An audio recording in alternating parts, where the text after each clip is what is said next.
다 함께 목도하심으로 주일 예배 하나님 앞에 드리시겠습니다.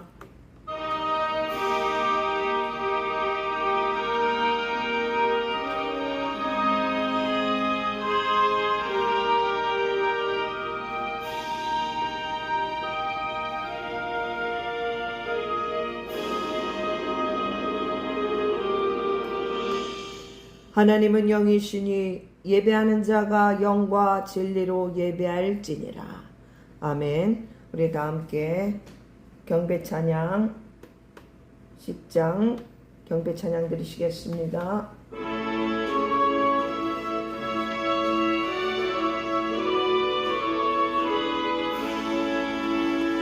전능왕 오셔서 주 이름 찬송케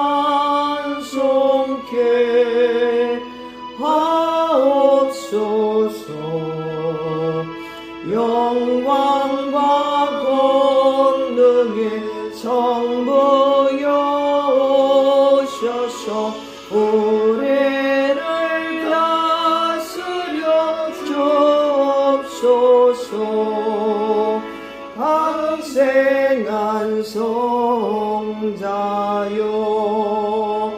오셔서 기도를 들으소서. 택하신 백성들 복 내려 주시고 거룩한 마음을 주옵소서. 위로의 주 성령 오셔서 간증도 주옵소서. 전능한 주시여 각 사람 맘에서 떠나지 마시고 계십소서. 성삼위일체께 한없는 찬송을 드립니다. 존귀한 주님을 영광 중배없고 영원히 몸시게 하옵소서. 아멘. 다 함께 사도신령하심으로 하나님 앞에 신앙 고백 드리시겠습니다.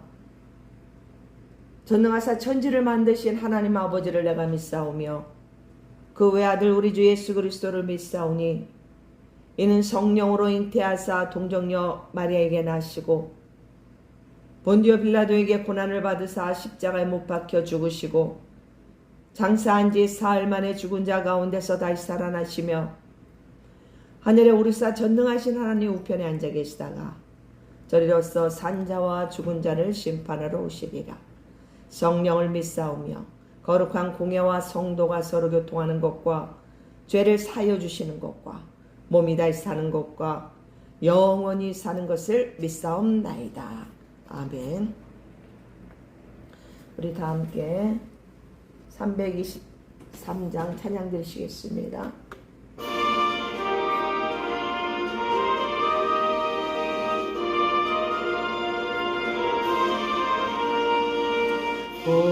푸른바다 낯선이 목 어디든지 가오리다. 괴로우나 즐거우나 주만 따라가오리니 어느 누가 막으리까. 죽음이 늘 막으리까. 어느 누가 막으리까. 죽음이 늘 막으리까. 아골골 잡힌들에도 복음 들고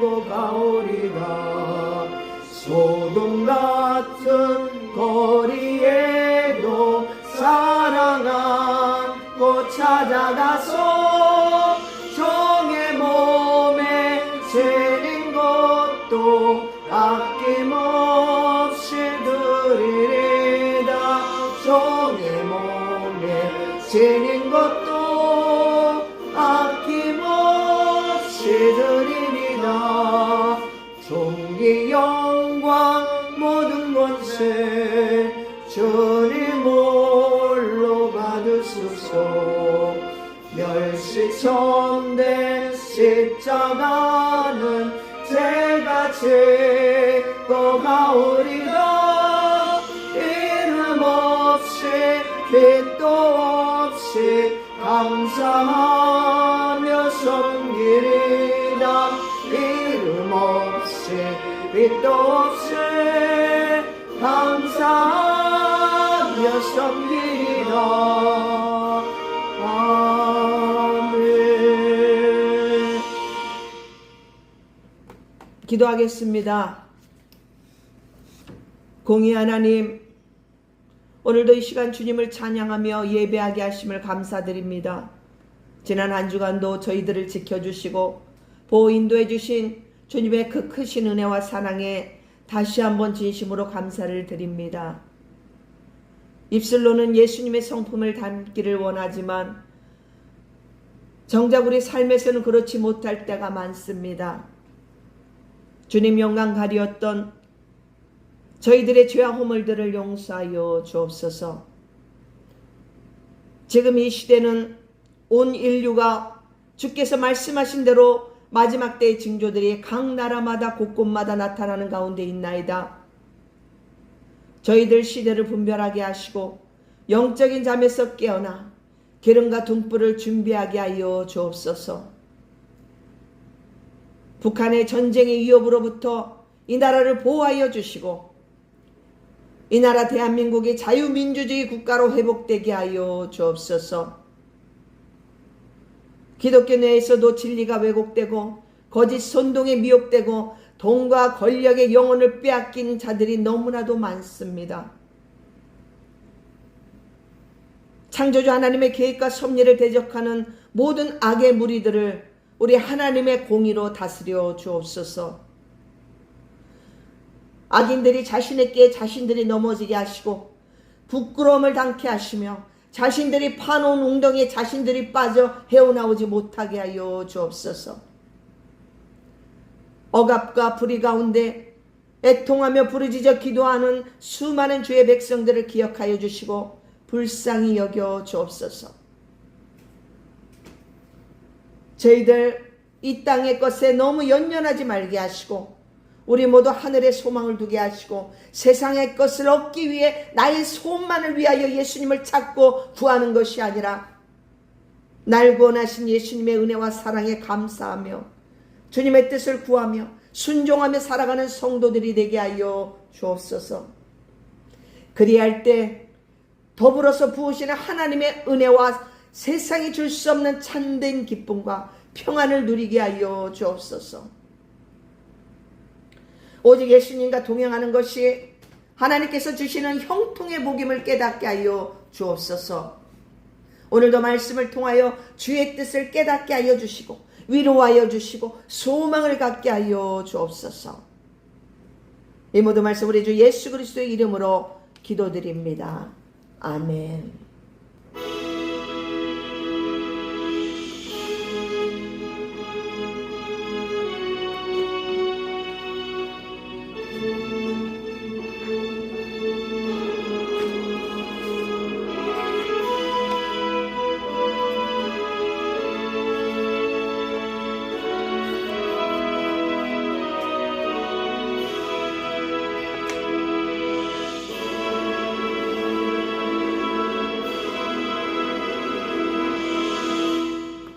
오늘 저는 하나님의 말씀은 구약성경 출애굽기 17장 8절에서 13절까지 보시겠습니다. 구약성경 출애굽기 17장 8절에서 13절 공독하겠습니다. 그때에 아말렉이 와서 이스라엘과 르비딤에서 싸우니라. 모세가 여호수아에게 이르되 우리를 위하여 사람들을 택하여 나가서 아말렉과 싸우라. 내일 내가 하나님의 지팡이를 손에 잡고 산 꼭대기에 서리라.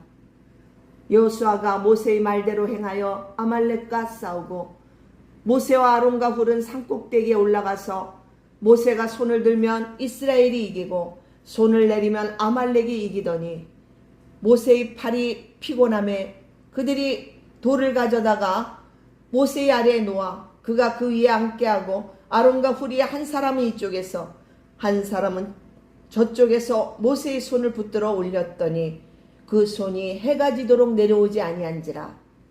여호수아가 칼날로 아말렉과 그 백성을 쳐서 무찌르니라. 아멘. 오늘 하나님의 말씀은 무대 뒤의 영웅들이라는 제목을 가지고 은혜를 나누고자 합니다. 무대 뒤의 영웅들. 다른 말로 거룩한 조연 또는 하나님 나라의 숨은 기둥들, 이러한 내용으로 은혜를 나누고자 합니다. 세상의 무대는 주인공 한 사람에게만 조명을 비춥니다. 그런데 하나님의 나라는 하나님의 뒤에서 묵묵히 땀 흘리고 기도하는 무대 뒤의 영웅들로 인해 작품은 완성됩니다. 우리 보통 한 해를 마무리할 때 매년 열리는 그런 연말 영화제나 그 시상식을 보게 되면 조연상이 있어요. 나무조연상, 여우조연상. 여러분, 그 주연 배우가 빛나기 위해서는 그 뒤에서 받쳐주는 조연들의 연기가 필수적입니다. 우리는 신앙생활을 하면서 늘 모세와 같은, 바알과 같은 그 위대한 주연이 되기를 꿈꾸기도 합니다. 제가 신학할 때 그 당시에는 정말 많은 우리 학생들이, 신학생들이, 선지생도들이라고 말하죠. 신학생들이 그 유명한 목사님이 되는 게 꿈이에요.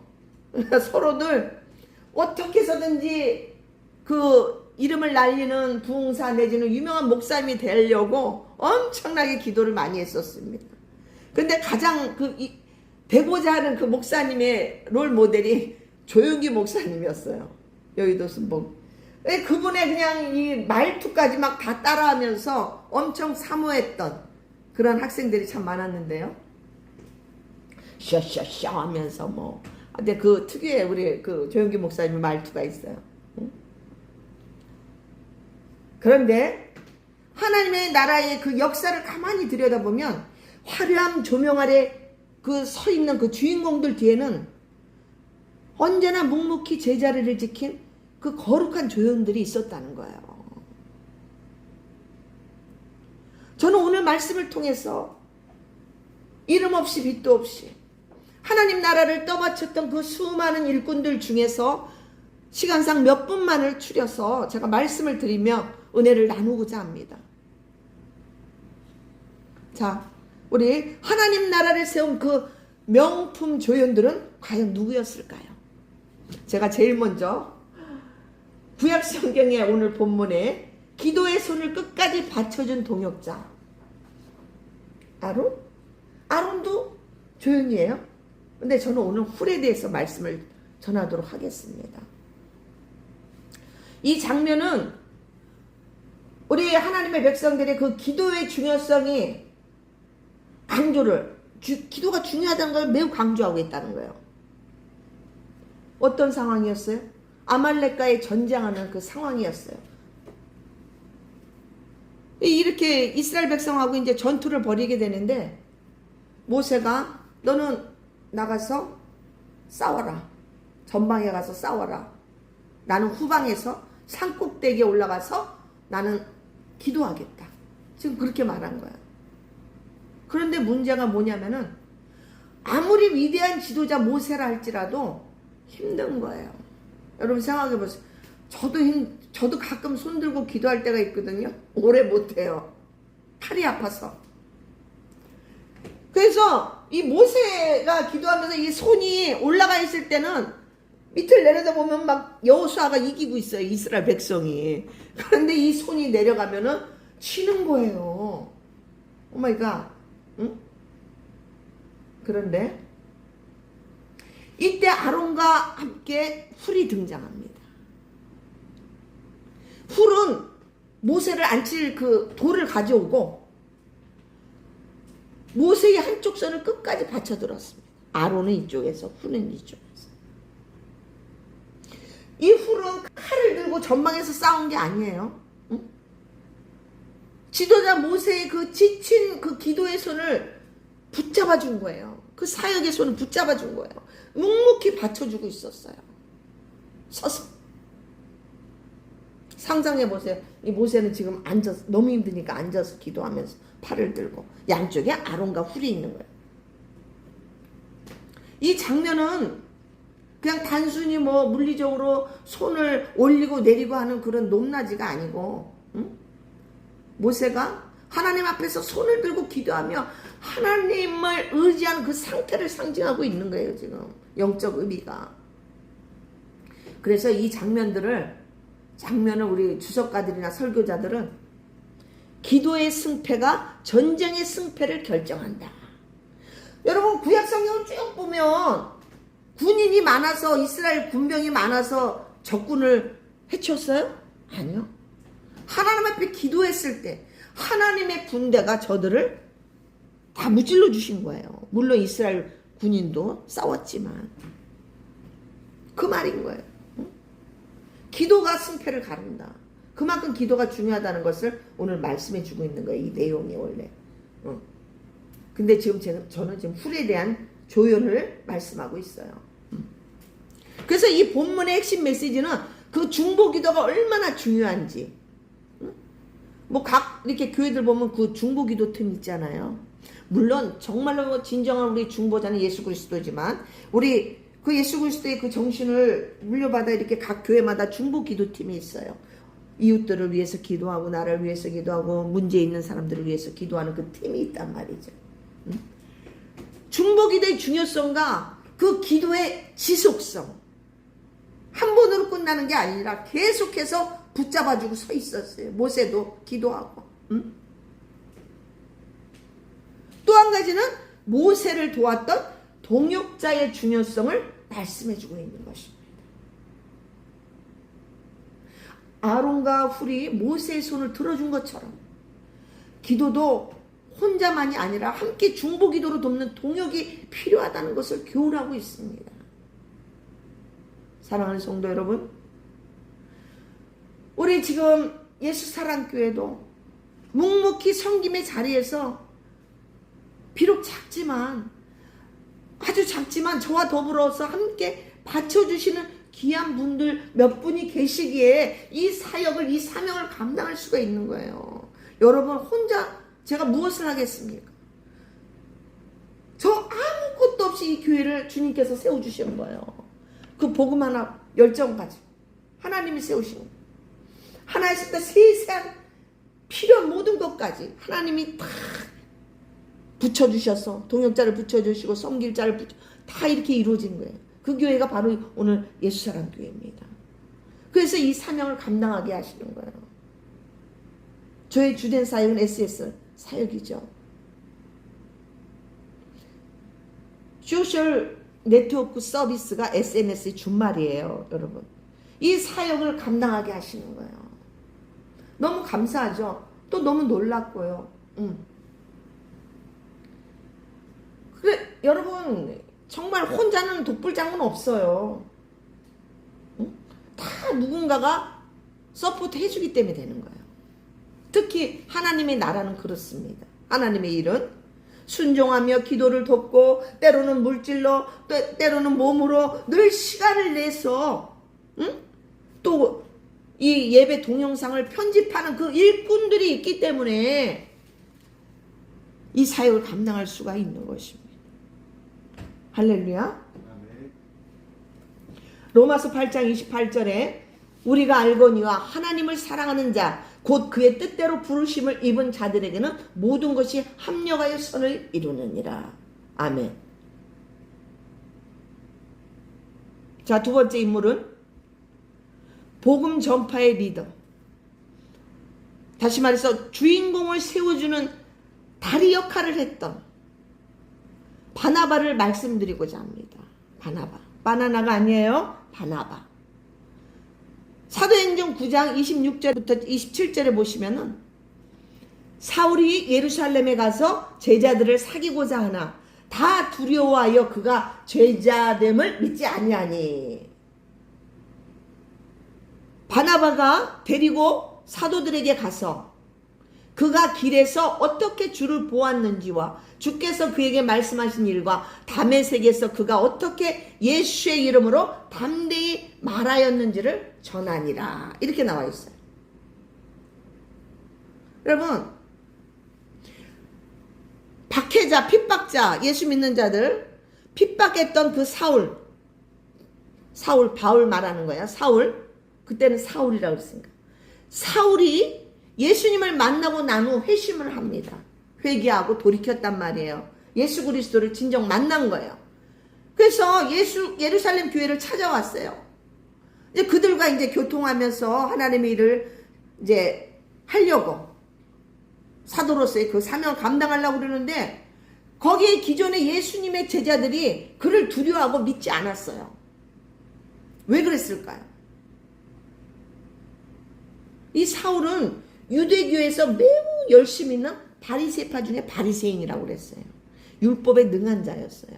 모세 오경에 아주 유명한 통달한 자란 말이에요. 율법학자라면 율법을 너무 잘하는 자라면 모세 오경. 그러니 그리스도인들을 이단으로 여기는 거예요. 그들을 잡아다 죽이는 거예요. 박해하는 자죠, 한마디로. 그 시데반 집사가 복음 전하다가 돌에 맞아 죽잖아요. 순교하잖아요. 그때도 그 옆에 있었던 자가 바로 이 사울이에요. 그게 사도행전 7장 58절, 사도행전 8장 1절 이렇게 보시면은 1절에서 3절까지 보시면은 사울이 교회를 진멸할세 각 집에 들어가 남녀를 끌어다가 옥에 넘기니라. 이러한 자가 바로 사울이었어요. 여러분 상상이 가시죠? 영화에도 그런 장면 나오기도 하는데 이 사울이 예수님 만나기 전에는 예루살렘 교회를 크게 박해했어요.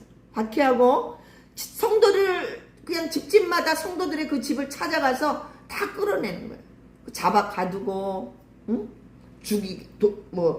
하여튼간에 돌로 쳐 죽인다든지 하여튼 이런 일을 했던 자란 말이지. 그런데 그러던 어느 날 이 사울은 그리스도인들을 향해서 또 막 이제 잡으러 가는 상황이었어요. 그게 어디였냐? 다메섹 도상이었어요. 응? 우리 사도행전 9장에 이렇게 보시면은 그 사울이 또 예수 믿는 자를 잡으러 대제사장에게 공문을 받아가지고 막 가는 중이었단 말이에요. 그런데 바로 그때 부활하신 예수님을 만납니다. 거기서 극적으로 다메섹 도상에서 고꾸라지면서 이 사울이 예수님을 만난 거예요. 할렐루야. 그게 사도행전 9장 1절에서부터 15절까지 이렇게 보시면 그 내용이 잘 나와 있습니다. 이때부터 이 예수님께서 사울아 왜 네가 나를 핍박하느냐 그러잖아요. 이 이후로부터 완전 새 사람이 된 이 사울은 예루살렘에 이제 가서 예수님 제자들을 만나고 사귀러 가는 거예요. 그러니 다들 두려워할 수밖에 없겠죠. 소문이 또 그렇게 났기 때문에 어떻게 저 사람이 예수님의 제자가 됐다는 거야? 도무지 믿을 수가 없네. 이런 거죠. 그런데 이때 누가 등장하느냐? 바로 바나바가 등장합니다. 이 바나바가 사울을 사도들에게 데려가서 그의 진정성을 보증해 줍니다. 우리 보증 쓴다 그러죠.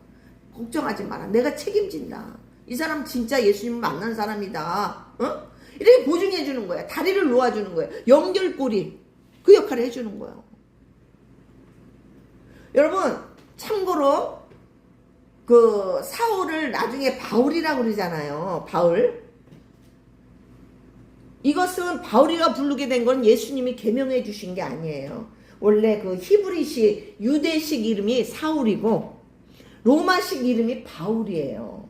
그래서 이 예수님 만나면서 그 사도행전 13장 거기서부터 바울이라는 이름으로 그가 이렇게 불려집니다. 왜냐하면 이제 이방 전도를 위해서 그때부터 바울이라는 이름을 사용합니다. 그래서 이렇게 이 정도는 여러분이 또 참고해 주시면 이해가 쉽죠. 응?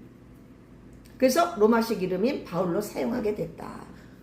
여러분, 바울에게 있어서 바나바라는 자가 없었다면 이 사도 바울이라는 그 영적 지도자, 이 사람은 탄생하지 못했을지도 모릅니다. 이 바나바는 자신보다 상대방을 빛나게 해주는 사람이에요. 오해받는 사람을 덮어주며 세워주는 사람이었어요. 다시 말해서 바나바는 남을 주인공으로 만들어주는 최고의 조연이었단 말이에요. 제가 또 한 가지 빼놓을 수 없는 사건이 바나바에 대해서, 바울과 바나바가 크게 다투는 사건이 있습니다. 그 다투는 사건의 그 원인이 뭐였냐면, 마가 요한을 2차 전도 여행, 선교 여행에 데리고 갈 것이냐 안 데려갈 것인가, 그런 견해 차이 때문에 크게 다퉜다고 성경에 기록하고 있습니다. 여러분, 목회자들도 서로 다툴 수 있어요. 응? 왜냐하면 다 성격도 다르고 견해도 다르기 때문에 그래요. 그 내용이 사도행전 15장 36절에서부터 40절에 나옵니다. 제가 빨리 봉독해 드릴게요. 며칠 후에 바울이 바나바더러 말하되 우리가 주의 말씀을 전한 각 성으로 다시 가서 형제들이 어떠한가 방문하자 하고, 바나바는 마가라 하는 요한도 데리고 가고자 하나 바울은 밤빌리아에서 자기를 떠나 함께 일하러 가지 아니한 자를 데리고 가는 것이 옳지 않다 하여 서로 심히 다투어 피차 갈라서니, 바나바는 마가를 데리고 배 타고 구브로로 가고, 바울은 신라를 택한 후에 형제들에게 주의 은혜에 부탁함을 받고 떠나 수리아와 길리기아로 다니며 교회들을 경고하게 하니라. 할렐루야. 여러분, 이들이 갈라서게 된 그 직접적인 원인이 마가 요한, 마가 따로 요한 따로가 아니라 마가 요한이라는 그 사람을 데리고 가냐 마냐, 이것 때문에 실갱이가 벌어진 거죠. 그 사도행전 15장 그 37에서부터 38절을 보시면은 바나바의 그 입장, 마가 요한을 데려가자는 그 다시 기회를 주자는 그 2차 선교 여행에 데리고 가고자 하는 그 내용이 있습니다. 사실 이 마가 요한이 바나바의 조카였어요. 이해가 가시죠? 그런데 꼭 조카여서 뿐만 아니라 이 바나바의 성품이 그랬다는 거예요, 여러분. 바울의 입장은 자기들이 1차 선교 여행 때 밤빌리아에서 사역을 하는데 마가가 중도 포기하고 돌아가 버린 거예요. 그러니까 얼마나 바울이 당황스러웠겠어요. 그 트라우마가 있기 때문에 마가 요한은 신뢰할 수 없다, 나는 못 데려가겠다, 이렇게 나온 거예요. 충분히 바울도 이해가 가시죠? 그걸 다 반대한 거예요, 그거를 단호하게. 근데 요 장면들이 여러분, 누가 맞고 누가 틀리고 하는 문제가 아니에요. 서로의 관점과 서로의 그 성향이 다르기 때문에, 차이가 나기 때문에 그렇다는 것을 여러분 이해하셔야 돼요. 왜 싸워? 막 이러면 안 돼요. 이해해 주셔야 돼요. 현대 교회에서도 가끔 이러한 일이 벌어지곤 합니다. 그런데 이 바나바는 이 중심이 회복과 은혜의 그 중심이에요. 은혜와 회복 중심이랍니다. 그래서 바나바 이름이 위로의 아들이라는 뜻이에요. 그래서 실수한 사람들에게 다시 가서 기회를 주고 세워주는 그런 성품을 가지고 있던 자였어요. 봐봐요. 앞전에 사울이 막 외면당할 때, 예루살렘 교회 사도들에게 외면당할 때 어떻게 했어요? 자신이 그 사울을 데려다가 보증하잖아요. 아니다, 이 사람 믿어도 된다, 이러면서 그 바울을 세워주잖아요. 그것만 봐도 어떤지 알겠죠, 이 바나바가.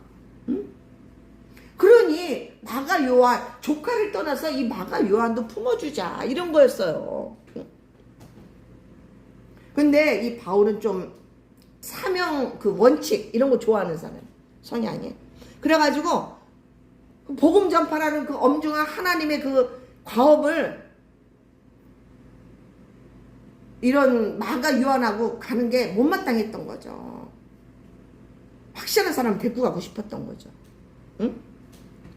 아, 영적 전쟁 중에 그 사역을 포기한 자를 어떻게 데리고 가겠냐. 위험하다. 이런 생각이었겠죠. 그래서 결국 갈라서고 마는데,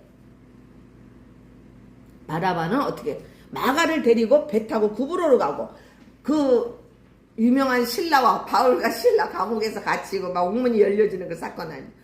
바울은 신라를 택한 후에 어떻게 형제들에게 주 은혜의 부탁함을 받고 떠나. 이게 나와 있어. 사도행전 15장에 끝부분에 이와 같이 각자의 길을 떠나게 됩니다. 여러분, 이 사건은 인간적인 그 다툼과 분열 같지만은 결과적으로는 어떻게 되냐면은 바나바는 마가와 팀을 이루고 바울은 실라와 팀을 이루고 어떻게 해요? 이렇게 두 개의 선교팀이 형성돼서 복음이 두 배로 확장되지는 그 결과를 낳게 됐다는 거예요. 그 계기가 되는 거예요. 할렐루야. 이해가 가시죠? 복음이 더 전파됐어. 응? 그래서 이 사건의 결국도 뭐냐? 합력의 선을 이룬 하나님이 그 말씀대로 이루어지는 거예요. 응? 그래서 이 상황의 이후에 이제 바울과 그 바나바나 마가에 대해서 원수 맺는 것이 아니라 훗날에는 아름답게 회복을 합니다. 그게 어디서 나오냐면 디모데후서 4장이었나? 디모데후서에 나와요. 응? 그 바나바가 이제 마가를 품어주잖아요. 그 다음에 이 마가가 어떻게 되냐면은 이 마가 요한이 여러분 너무나도 잘 아시는 응? 공간복음의 마테마가 누가 있잖아요. 거기서 마가복음을 쓴 가장 위대한 일꾼으로 성장하게 됩니다. 여러분, 공간복음에서 가장 먼저 쓰여진 것이 마가복음이에요. 통체적으로 신약성경에서는 데살로니가 전후서가 먼저지만 이 공간복음에서는 마가복음이 제일 먼저 쓰여졌어요. 그 마가복음을 쓴 자가 오늘 바로 바나바가 데려간 마가였다는 거예요. 할렐루야. 그 디모데후서 4장 이렇게 보시면은 바울이 노년에 마가를 데리고 오라 그래요. 그가 나의 하는 일에 유익하다. 이렇게 말을 합니다. 그것이 디모데후서 4장 11절에 나와 있어요. 응? 이와 같이 마가가 그때는 그랬지만 또 연약할 때였겠죠. 그러나 바나바의 끊임없는 그 일꾼을 세워주는 그런 역할 때문에 마가는 훌륭한 마가복음을 쓰는 일꾼이 되었던 거예요. 할렐루야. 응? 끝없이 기다려주는 양육을 통해서. 원래 여러분, 바울보다 이 바나바가 예루살렘 교회에서는 먼저 인정받았던 사람이에요. 영향력이 대단했어요. 그런데도 이 사울을 사역의 장으로 불러내고 바울이 복음 전도 사역의 앞을 달려가는 그런 주인공이 되도록 묵묵히 받쳐주었던 인물이 바로 바나바였다는 거예요. 여러분, 저는 참 바나바에 대해서 감동을 많이 받았어요. 여러분도 감동되죠? 할렐루야. 정말 멋진 사람이에요. 자, 세 번째로는 보이지 않는 곳에서 자신의 삶의 터전을 제공한 일꾼이 있습니다. 그가 바로 누구냐? 루디아가 있었습니다. 루디아. 여자예요. 여인. 이 사도 바울이 유럽 대륙에서 가장 먼저 세운 교회가 바로 빌립보 교회거든요. 그 빌립보 교회를 세우도록 자기 삶의 터전을 내준 여자가 바로 루디아라는 거예요. 그 내용을 여러분 잠깐 제가 빨리 읽어드리면, 우리가 드로아에서 떠나 사모드라게로 직행하여 이튿날 네아폴리로 가고 거기서 빌립보에 이르니 이는 마게도냐 지방의 첫 성이요 또 로마의 식민지라. 이성에서 수위를 위하다가 안식일에 우리가 기도할 곳이 있을까 하여 문 밖 강가에 나가 거기에 앉았던 모인 여자들에게 말하는데, 두아디라시에 있는 자색 옷감 장사로서 하나님을 섬기는 누디아라 하는 한 여자가 말을 듣고 있을 때 주께서 그 마음을 열어 바울의 말을 따르게 하신지라. 그와 그 집이 다 세례를 받고 우리에게 청하여 이르되, 만일 나를 주 믿는 자로 알거든 내 집에 들어와 유하라 하고 강건하여 머물게 하니라. 아멘. 이 누디아는 사업가였어요. 장사했던 사람이에요. 그때 당시 최고급 옷감을 팔던, 그런 걸 다루던 사업가였단 말이에요. 한마디로 이때 이 루디아를 말한다면 평신도 사역이라고 볼 수가 있어요. 성령의 은혜를 통해서 이제 마음이 열리고 바울의 그 말씀을 듣고 감동을 받아서 이렇게 자기 삶의 터전을 아낌없이 내주는 거예요. 그러면서 그래서 그 루디아의 집이 최초의 빌립보 교회가 된 거예요, 여러분. 할렐루야. 교회뿐만 아니라 쉼터로 제공해 주는 거예요. 바울이 일행들이 막 힘들 때 와서 쉴 수 있도록 해주고, 물질로도 제공해주고, 먹을 거 뭐 있던 거를 모든 거를 어떻게 제공해주면서, 그래서 유럽 복음화의 전초 기제가 된 곳이 이 빌립보 교회 루디아 그 집이, 가정교회가. 여러분, 이 빌립보 교회가 가정교회예요, 가정교회. 이 초대교회 그 당시에는 예배당 건물이 뭐 별도로 없었어요. 지금은 뭐 이렇게 건물에 십자가 세우고 이제 교회가 있지만 그때 당시 그런 게 없었단 말이지. 가정교회가 트렌드야. 말하자면 다 거의 대부분 가정교회였어요. 회당 말고 뭐 이런 데 다 가정교회에서 예배드렸단 말이지. 왜냐하면 그때는 또 핍박도 심했어. 이단위로 몰려가지고. 지금도 마찬가지예요. 가정교회 사역한다고 여러분 이상하게 보시면 안 돼요. 이상하게 보시는 분들이 이상한 거예요. 성령을 보시면 아시면 그렇게 말 못합니다. 가정교회에서부터 시작하는 거예요. 가정교회에서부터. 그게 꼭 원칙이라는 것은 아니겠지만 요즘은 뭐 처음부터 이렇게 건물 얻어서 하시는 분도 있어요. 재력이 되는 분들은. 근데 그때 당시에도 어떻게 해요? 박해 국가였기 때문에 더 숨어서 지하에서 아니면 동굴에서 이렇게 모여서 몰래 예배를 드렸단 말이에요, 여러분.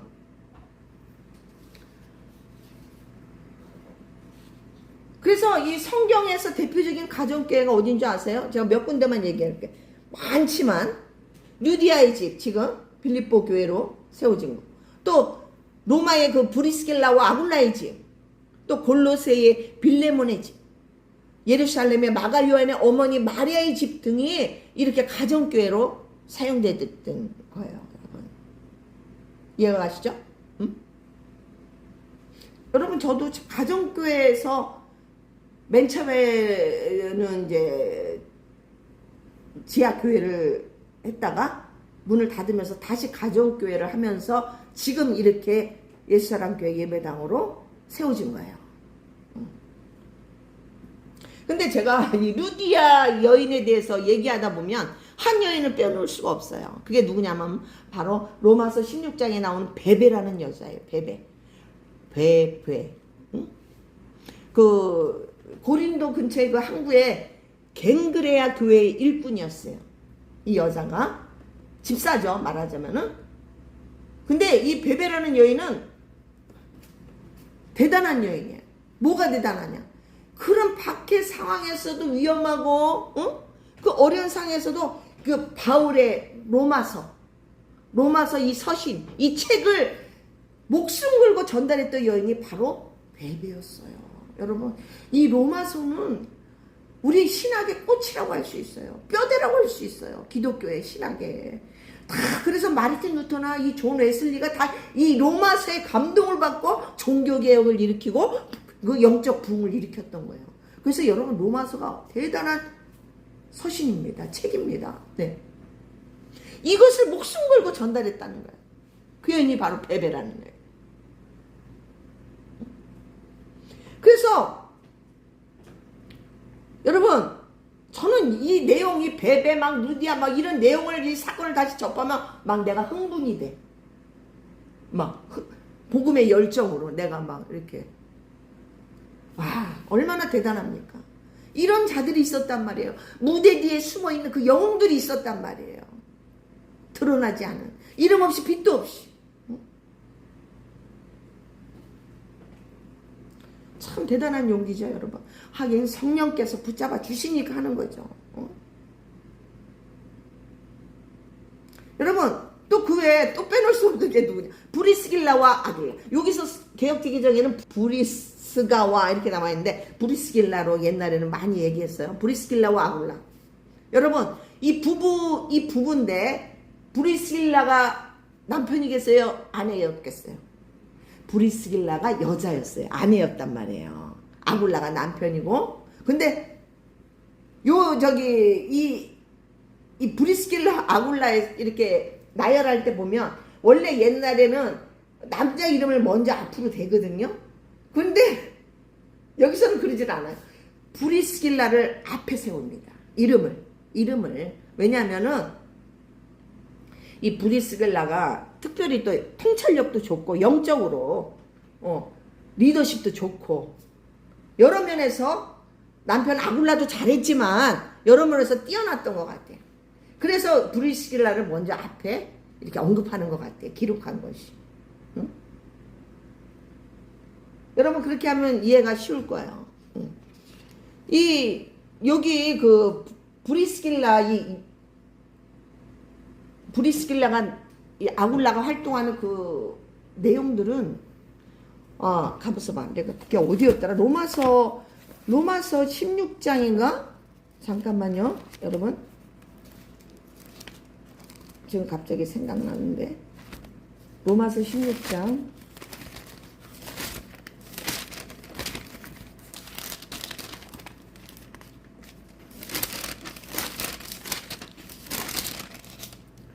로마서 16장 보면은 이렇게 쭉 이 조연들을 나열해 주고 있어요. 응? 그 사역을 돕는 자들, 응? 어디에 누구 있었고, 응? 뭐 사랑하는 스다구에게 문안하라, 뭐 아리스토블로의 권석에게 문안하라 하면서 거의 이 내용 안에 거의 30명 가까이, 내가 일일이 세어보진 않았지만 이렇게 어림잡아서 30명 정도, 응? 한 26명에서 이렇게 쭉 나열하고 있습니다. 이 자들이 모두 다 그 숨어있는 영웅들이었다는 거예요. 한번 읽어보세요. 로마서 16장. 거기에 브리스길라와 아굴라를 비롯해서 그렇게 많이 조연들이 쫙 이렇게 바울이 나열해주고 있단 말이에요. 응? 자, 그래서 정말 이 브리스길라와 아굴라는 말이죠. 생명까지 내놨던 자들이에요. 베베도 마찬가지지만 바울을 위해서 목숨까지도 내놨단 말이에요. 그 성경에 그렇게 기록하고 있습니다. 자신들의 목숨을 아끼지 않았다고 나와 있어요. 여러분, 우리 세상 역사책에서는 로마 황제나 뭐 장군이라든지 이 이름들이 기록되지만은 하나님 나라의 그 하나님의 성경책에는 하나님 나라를 위한 그 묵묵히 헌신한 그 무대 뒤의 영웅들을 기록하고 있다는 거예요.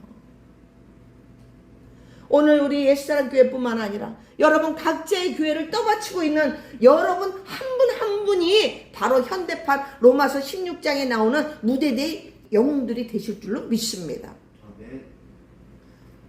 그들은 복음이 전파될 수 있도록 자신의 목숨과 삶의 터전과 물질과 시간을 내어주는 그 거룩한 배경이 되어주었다는 거예요. 할렐루야. 감동 그 자체 아니겠습니까?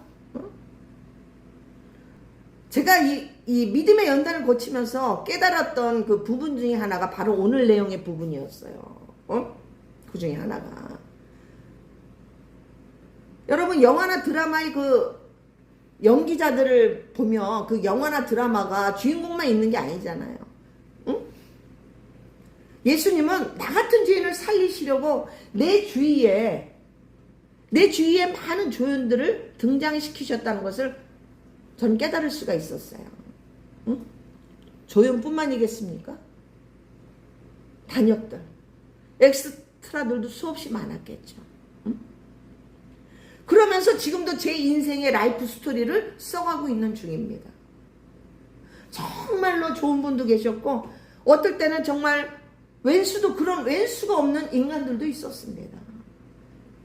그러나 제가 예수님을 만나고 성장하면서 생각해 보니까 나를 단련하는 가운데 그 악한 그 도구로 쓰임받았던 그 인물들을 생각해 보니까 너무 마음이 아프더란 얘기예요. 응? 그 영혼으로 바라보니까 그들이 나를 힘들게 하지 않았더라면 나는 과연 어땠을까? 아마도 저는 예수님을 더 찾지 않았을 거라는 생각을 해본 적이 있었어요.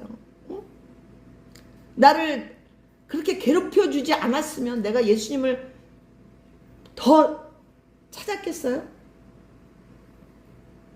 그 고통, 그 고난이 없었다면 아마도 저는 룰루랄라 립스틱 짙게 바르고 뾰족구두 신고 나 잘난 줄만 알고 예수는 무슨 예수? 세상이 더 좋아. 이랬을지도 몰라요. 그래서 오히려 그 악역들 맡았던 그 왼수 바가지들을 생각해 보니까 눈물이 나더라고요. 눈물이 나서 펑펑 울었어요. 그때 진정 어떻게 그들이 용서가 되어지더라는 거예요. 할렐루야. 그만큼 저희 신앙도 성장했던 거죠. 응? 그 조연들, 악역들, 그 왼수들이 있었기에 내가 이 자리까지 만들어져 왔다는 거. 응? 지금도 뭐 이 모양 저 모양의 그 조연들을 통해서 지금도 저는 만들어져 가고 있는 중입니다. 할렐루야. 자, 이제 우리 모두 내가 서 있는 자리에서, 여러분 서 있는 자리에서 거룩한 조연으로 살아가기를 축원합니다. 아멘. 여러분, 저나 여러분 모두는 누군가의 조연일 수도 있고요. 누군가의 단역일 수도 있어요. 내 인생, 내 삶의 주인공은 나죠. 나라고 할 때 물론 내 인생의 주인공은 지금은 예수님이에요. 그런데 예수님의 영광을 위한 한 작품 속에서 본다면 나는 주인공이잖아요. 응? 그렇게 이해를 하셔야 돼요. 응? 오늘 이후로는 우리가 주인공뿐만 아니라 누군가의 손을 받쳐주는 풀이 되고 또 누군가를 정말 세워주는 바나바가 되고 또 자기의 터전을 아낌없이 내어주는 루디아가 되고 베베가 되시기를 축복합니다. 아멘.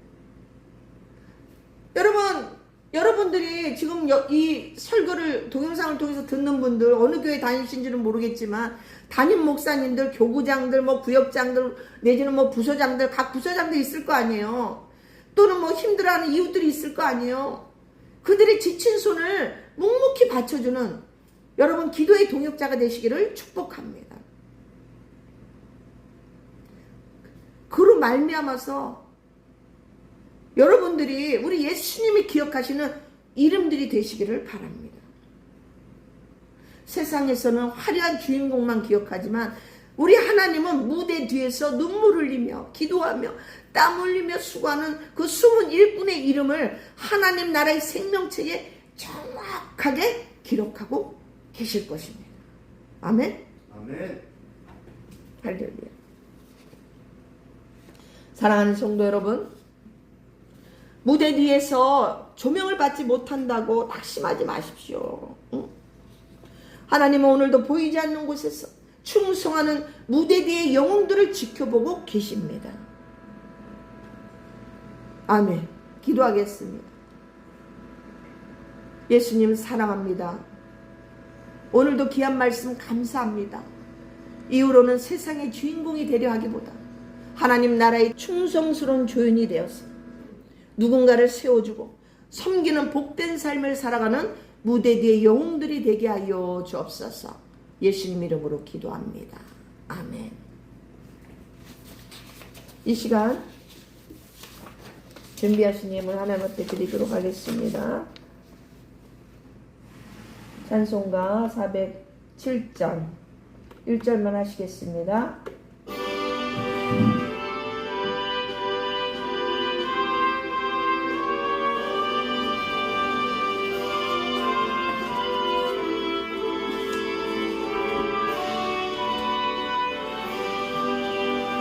구주와 함께 나 죽었으니 구주와 함께 나 살았도다.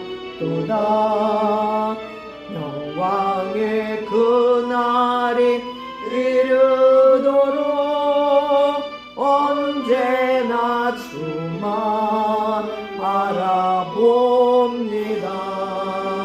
언제나 주는 날 사랑하사 언제나 새 생명 주시나니 영광의 그날에 이르도록 언제나 주만 바라봅니다. 기도하겠습니다. 예수님 사랑합니다. 모든 것이 주께로부터 왔기에 감사함으로 차오르는 마음으로 하나님 앞에 예물 올려드립니다. 기뻐 받아주시고 이 예물이 하나님 보시기에 정직하게 하나님 거룩하게 주님이 기뻐하시는 곳에 쓰임받게 하여 주옵소서. 이후로는 더 드릴 수 있는 마음 복된 손길들로 축복하시기를 원하고 감사를 드리며 예수님 이름으로 기도합니다. 아멘. 이 시간 축도로 모든 예배를 마치도록 하겠습니다. 축도하겠습니다. 이제는 우리 주 예수 그리스도의 은혜와 하나님 아버지의 변함없는 사랑과 성령 하나님의 감화감동 교통하심이 세상의 화려한 조명보다 하나님 나라의 충성스러운 일꾼이 되기를 소망하는 모든 성도님들 머리에 이제로부터 영원까지 함께 계실지어다. 아멘.